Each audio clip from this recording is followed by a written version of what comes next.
देखो, आज हमारे पास जो चैप्टर छठा है, इससे पहले मैं तुम्हें चैप्टर 5 करवा चुका हूँ। तो जिसने उन चैप्टर 5 को नहीं देखा है तो एक बार जाके देख लेना, और जिसको नहीं देखना है कोई दिक्कत वाली बात नहीं है, ठीक है? तो हम सीधा बात करते हैं चैप्टर नंबर छठे के बारे में। इस चैप्टर में हम पढ़ना है कि जो भक्ति सूफी परंपरा है, ठीक है? देखो, जिसने हल्का बहुत पढ़ा हुआ है तो उसके तो बहुत फायदे की बात है। जिसने बिल्कुल नहीं पढ़ा हुआ है वो बस हर एक पॉइंट को याद रखे चलना कि भाई इसमें तुम्हें क्या क्या करवा रहा हूँ मैं। सबसे पहला पॉइंट, जो गुरु नानक देव है इसके बारे में समझ रहे हैं, ठीक? इसको बोलते हैं सिख धर्म के संस्थापक, बोलते हैं इनको, ठीक है? जिनका जन्म 1469 में हुआ था। तो बस इसमें इतना याद रख के चलना, ठीक है? अब जो तुम्हें अगला बता रहा हूँ ना, वो ज्यादा इंपॉर्टेंट है, ठीक है? कि हमें समझ रहा क्या है। तो जो हमारे पास गुरु नानक देव है, इनकी शिक्षा या इनके उपदेश क्या थे, ठीक है? पहला हमारे पास है, जो फर्स्ट है, कह रहे कि जाति धर्म या लिंग की परवाह किए बिना सभी लोगों की समानता के महत्व को सिखाया। जो गुरु नानक है, उन्होंने बोला कि ना तो किसी की जाति देखो, ना धर्म देखो, ना किसी का लिंग देखो, मतलब मेल फीमेल, इन सबको इग्नोर करते हुए तुम्हें क्या है कि सबको एक समान देखना है। दूसरा, गुरु नानक देव जी की तीन बड़ी शिक्षा खुशहाली से जीने का मंत्र देती थी, ठीक है? उन्हें बोला नाम जपो, ठीक है, कीर्तन करो और वंड सको, ठीक है? मतलब कि जो भी चीज है उनको त्याग दो। अगला, ईश्वर एक है और निराकार है, ठीक है? उन्होंने अगला क्या बोला कि जो ईश्वर क्या एक ही है, ठीक है, वो निराकार है, मतलब वो सबका है, ये नहीं कि हम तुम किसी एक का बना लो। अगली बात, ईश्वर सभी जगह विद्यमान है और जो ईश्वर है वो सब जगह है। इस तरीके से इसके कुछ पॉइंट और है, ठीक है? कह रहे कि वह कर्म के सिद्धांत में विश्वास करते थे। वो बोलते थे तुम जैसा कर्म करोगे तुम्हें वैसा ही मिलने वाला है, ठीक है? और मेहनत व ईमानदारी, मतलब ईमानदारी की, जो ईमानदारी की कमाई से जरूरतमंदों को, हाँ भाई, दासवंत। तो उन्होंने ये बोला कि अगर तुम मेहनत की कमाई से किसी का भला करते हो, ठीक है, तो तुम्हारा ही भला होता है। तो ये सारा पॉइंट बोले हुए हैं। अगली बात करते हैं हम कबीर के बारे में, ठीक है? तो कबीर की कुछ कुछ शिक्षा वगैरह थी, ठीक है, वो बात करते हैं। पहला कह रहे कि वह निर्गुण भक्ति परंपरा से संबंधित थे, ठीक है? वो निर्गुण थे, ठीक है? एक तरीके से मान लो कि या तो सारा ज्ञान लेना या कुछ भी ना लेना। कह रही इनके अनुसार ईश्वर एक है, निराकार है तथा हर स्थान पर विद्यमान है। ये भी वही बोलते थे कि ईश्वर एक है और वो सब जगह है। अगली बात, सामाजिक बुराइयों का पूरा जोर विरोध किया, और समाज में जितनी भी बुराई चलती थी उन सबका वो बहुत ही मान लो कि उनका विरोध करते थे कि तुम किसी बात को अच्छा या बुरा नहीं बोल सकते। अगला, हिंदू और मुस्लिम धर्म में विद्यमान अंधविश्वास, झूठे आडंबरों व जातिवाद विचारधाराओं का खंडन किया। उन्होंने क्या किया, हिंदू मुस्लिम जो भी ये चलता ना, लड़ाई के जो मैटर जितने चलते थे उन सबको उन्होंने काफी ज्यादा खंडित किया है, ठीक है? तो इसके और काफी पॉइंट है, जिसको पढ़ना है हल्की बहुत रीडिंग कर लेना, तुम्हें समझ में आ जाए कैसे कैसे और पॉइंट है इसके। अगली बात करते हैं संत कवित्री मीराबाई, ठीक है, इनके बारे में बात करते हैं। तो जन्म इनका क्या है, 1498 में हुआ था, ठीक? और इनकी कुछ कुछ बातें हैं, ठीक है, उन्होंने इनकी क्या क्या शिक्षाएं हैं वो बात करते हैं। पहला, भगवान श्री कृष्ण को समर्पित उनके भजन आज भी अत्यंत लोकप्रिय। देखो, जो संत कवित्री मीराबाई है, इनकी जो कविता है जो कृष्ण जी के बारे में अभी भी बहुत प्रचलित में रहती है। दूसरा, मीराबाई श्री रैदास की शिष्य थी, ठीक है? जो इनके जो गुरु थे वो कहते हैं श्री रैदास थे, ठीक है? और अगर तीसरे पॉइंट की बात करें तो भजन और स्तुति की संरचना करके आमजन को ईश्वर और समीप पहुंचाने वाले संतों को और महात्मा में मीराबाई स्थान का सबसे ऊपर माना जाता है। तो भजन कीर्तन करने में सबसे ज्यादा ऊपर इन्हीं को माना गया, ठीक है? और जो मीराबाई के जो भजन है वो काफी ज्यादा लोकप्रिय थे सब जगह, ठीक है? पूरे भारत में थे और सब जगह थे, ठीक? अगला है कि मीराबाई के विचार हमें कह रहे कि नरसी या मायरा, ठीक है, तो ये गीत गोविंद टीका और जितने भी नाम लिखे हैं ये सारे सारे थे, ठीक? अब सबसे इंपॉर्टेंट बात ये है कि ना तुम्हारे एग्जाम में ये तीनों पॉइंट, जो पॉइंट फर्स्ट सेकंड थर्ड है, इनको ना अपने अकॉर्डिंग लिख लेना, तीनों में से एक पक्का पक्का आता है, ठीक? अगली बात करते हैं, हमारे पास है कि सूफी मत व इसके सिद्धांत। सूफी मत क्या था और उसके सिद्धांत क्या थे, ठीक है, वो बात करते हैं, ठीक है? तो कह रही जो सूफी मत है, कह रही कि सूफी सिलसिला, सिलसिला शब्द है जो जंजीर, ठीक है, जो जंजीर से निकल के आए, इसका मतलब है सबको एक दूसरे के साथ जोड़ के रखना, अटूट रहना, ठीक है, ये वाली बात सिखाई जाती है इसके अंदर, ठीक है। अब सुनो, जो सूफी मत है इसके जो कुछ विशेषता है उसके बारे में बात करते हैं। सबसे पहला उपासना, ठीक है, जयत और कवाली, ठीक है, और संगम सादगी का जीवन, और संगीत में तरह से अल्लाह का ध्यान करना, और सूफी संतों की वाणी, ठीक, ये सारी सारी इनकी विशेषता है। अगली बात, अब इनकी शिक्षा क्या थी, या फिर जो राज्य से संबंधित शिक्षा क्या थी इनकी। पहला, सूफी मत ने संसारिक सत्ता से दूर रहने पर बल दिया। इन्होंने बोला कि संसारिक सत्ता से दूर रहो, ठीक है, तुम उसको कभी नहीं जीत पाओगे। अगला, सूफी संत अनुदान या भेंट स्वीकार करते थे। ये क्या है कि ये कुछ काम करते नहीं थे, ये हमेशा किसी से या तो दान स्वीकार करते थे या फिर किसी न किसी से भेंट लेते रहते थे।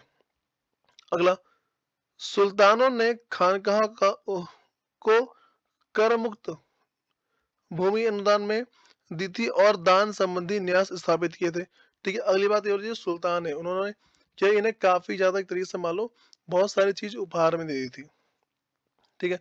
सूफी संत दान में मिली राशि और वस्तु का संग्रह नहीं करते थे, बल्कि उस राशि व सामान को महफिलों व अल्लाह के ध्यान पर पूरी तरह खर्च करते थे, और इनको जो भी चीजें मिलती थी ये सारा का सारा कहीं ना कहीं पे दान करते थे हमेशा, ठीक है। तो इसके बाकी और पॉइंट एक बार रीडिंग कर लेना, वरना इसका जो स्क्रीनशॉट ले लो, फायदे में रहोगे। अगली बात करते हैं लिंगायत या उनका आंदोलन, ठीक है। लिंगायत कौन है, ठीक है, उनका जो आंदोलन है वो क्या था, ठीक है। तो कह रही कि लिंगायत तो ब्रह्मांड वासन के अनुयायी थे, ठीक है, जो एक तरह से मानो कि जो सबसे बड़े भगवान है उनके एक भक्त थे वो, ठीक है। वे शिव भक्त थे, इसलिए वीर शैव कहलाए, ठीक है। यहाँ पे जो सबसे बड़ा भगवान बोला गया ना वो शिव जी को बोला गया है। अगली बात, उनके योगदान क्या थे, उन्होंने क्या क्या किया है। उन्होंने जाति प्रथा को चुनौती दी, ठीक है, वो जाति प्रथा को मानते नहीं थे, ठीक, ऊंची जाति नीची जाति इसको नहीं मानते हो। दूसरा, विधवा विवाह का समर्थन, ठीक है, अगर कोई विधवा है तो उसका दोबारा विवाह करा सकते हैं, इस बात पर वो काफी ज्यादा जोर देते थे। अगली बात है शिव के उपासक व इसका प्रचार, ये शिव जी के बहुत बड़े उपासक थे, शिव जी के बहुत बड़े भक्त थे, और इसका बहुत ज्यादा प्रचार भी करते थे। अगली बात, इनके अनुसार शिव की भक्ति मृत्यु के पश्चात शिव में ही विलीन हो जाएगी, ठीक है। इनका मानना ये था कि मिट्टी से बने हो और मिट्टी में विलीन हो जाओगे, ठीक है, इनका मानना ये था। इनके बाकी पॉइंट पढ़ लेना। आते हैं इसके अगले क्वेश्चन की तरफ। तो इतिहासकार द्वारा धार्मिक परंपरा के इतिहास के पुनर्निर्माण के लिए किए गए विभिन्न स्रोत, ठीक है। तो इसका मतलब है ये जो इतिहासकार हैं इन सबको जितनी भी जो जानकारी मिली है कहाँ से मिली है, ठीक है, कि ये भगवान थे वो थे, कहाँ से मिला। तो पहला बस है स्तूप या फिर बिहार मंदिर, ठीक है।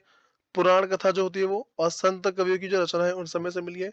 अनुयायियों द्वारा लिखी गई जीवनियां, ठीक है, और जो बहुत सारे जितने लोग हैं ना, जो राजा वगैरह हो गए, उन्होंने क्या अपने बारे में कुछ भी लिखा है वहां से, और जो संतों की तो बातचीत है वहां से, और लिखे गए पत्रों का संकलन, और जो बहुत सारे पत्र लिखे गए उन सबको देखकर, और भक्ति परंपरा का अध्ययन करके, और सूफी परंपरा का भी अध्ययन करके, ठीक है। तो यहाँ से हमें ये सारी सारी चीजें मिली हैं। अगली बात, इस्लाम धर्म का प्रचार प्रसार, ठीक है। तो इस्लाम धर्म का जो प्रचार प्रसार है, ठीक है, इनके संस्थापक कौन थे, तो संस्थापक हजरत मोहम्मद साहिब, ठीक है, ये थे। और इसके आगे बात करते हैं और सिद्धांत क्या था इनका, ठीक है। जो इस्लाम का सिद्धांत है, जो इस्लाम है, इस्लाम क्या बोलता है, इस्लाम बोलता है कि केवल एक अल्लाह में विश्वास करना, ठीक है। उनका मानना है कि एक ही है दुनिया में, वो है अल्लाह, ठीक है, और इसी में हमें विश्वास रखना चाहिए। अगली बात, रमजान जैसे महीने में रोजे रखना, ठीक है, जो रमजान का महीना है उसमें रोजे रखना, और जीवन में एक बार हज की यात्रा करना, दिन में 5 बार नमाज पढ़ना, ठीक है, कुरान शरीफ में दिए गए सिद्धांत के अनुसार चलना। तो ये सारी सारी बातें थी, ठीक है। अगली बात, अलवार और न्यायार व उनकी भूमिका। अलवार जो इसको बोलते हैं विष्णु भक्त, और जो न्यायार है इनको बोलते हैं शिव भक्त, ठीक। उन्होंने तमिल भाषा में भक्ति आंदोलन का प्रचार प्रसार किया, ठीक है, और इनके सुधार कार्य क्या थे। अलवार और न्यायार का इसको बोलते हैं कि बेलाल कृषकों में काफी सम्मान था, मतलब कि जो भी कृषक वगैरह थे, ठीक है, व्यापारी या किसान वगैरह जो थे, इन सब में इनका काफी ज्यादा बोलबाला था। और चोल शासकों ने उनका समर्थन प्राप्त करने का प्रयास किया, और जो चोल शासक थे, ठीक है, उन्होंने सोचा कि भाई अगर हम इनका समर्थन प्राप्त करेंगे तो हम ही राजा रहेंगे।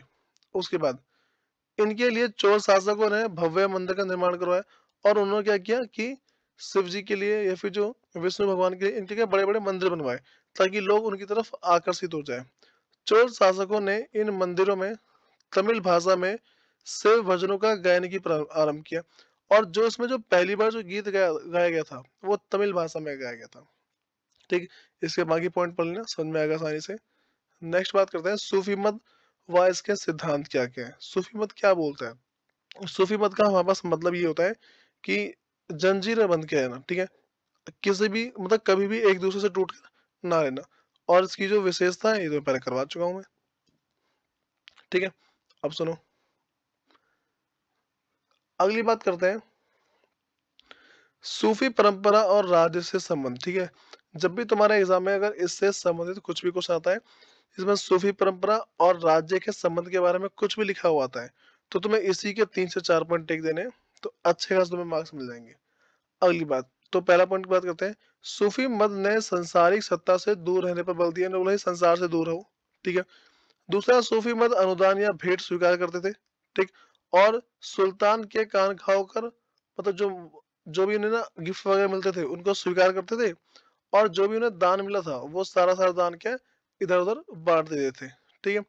तो ये पॉइंट इसका, और इसके ना ऐसे पॉइंट तो मैं करा चुका हूँ ऊपर जस्ट भी। हाँ भाई, अगली बात करते हैं कि भक्ति परंपरा में स्त्री का योगदान। तो किस किस का योगदान है? पहले मीराबाई, ठीक है, आंडला, ठीक है, और इसको बोलते हैं कराई काल, ठीक है, अमाई जो भी नाम है, ठीक है, इसको देख लेना एक बार। अब सुनो, अमाई सर, ठीक है, अमाई सारकर का नाम है। अब देखो तुम्हें ना टोटल करना किस तरीके से है कि जब भी तुम अगर इस वीडियो से पढ़ते हो, ठीक है, तो तुम्हें किस तरीके से पूरा अपने आप को प्रिपेयर करना है किसी भी क्वेश्चंस को करने के लिए। देखो, सबसे जो पहली बात तुम्हें ये ध्यान रख के चलना है कि जितने भी ना मैं तो बताया हर एक नोट बनाओ पहले तो, ठीक है। सबके शॉर्ट शॉर्ट नोट बना लो, ऑलरेडी छोटे छोटे हैं, तो हेडिंग डाल डाल के नोट बनाओ उसके। दूसरी बात, इन्हें लर्न करना शुरू करो। जितना ज्यादा याद करोगे उतने फायदे में रहोगे। देखो, याद करने का तरीका क्या है, इसको कम से कम 20 से 25 बार से रीडिंग करो। 20 से 25 बार अगर तुम इसकी रीडिंग करते हो तो तुम्हें अपने आप ही समझ में आ जाएगा हाँ भाई कैसे कैसे करना है हमें, ठीक है। और तीसरी बात, राइटिंग प्रैक्टिस। तुम्हें एग्जाम में इतने छोटे छोटे आंसर नहीं लिखने होते, तुम्हें आंसर लिखते हैं बड़े बड़े, ठीक है। तुम्हें क्या राइटिंग प्रैक्टिस करनी है, अगर इसको कर लेते हो तो अच्छे खासे मार्क्स बन जाते हैं। फिर मिलते हैं इसकी नेक्स्ट वीडियो में। धन्यवाद।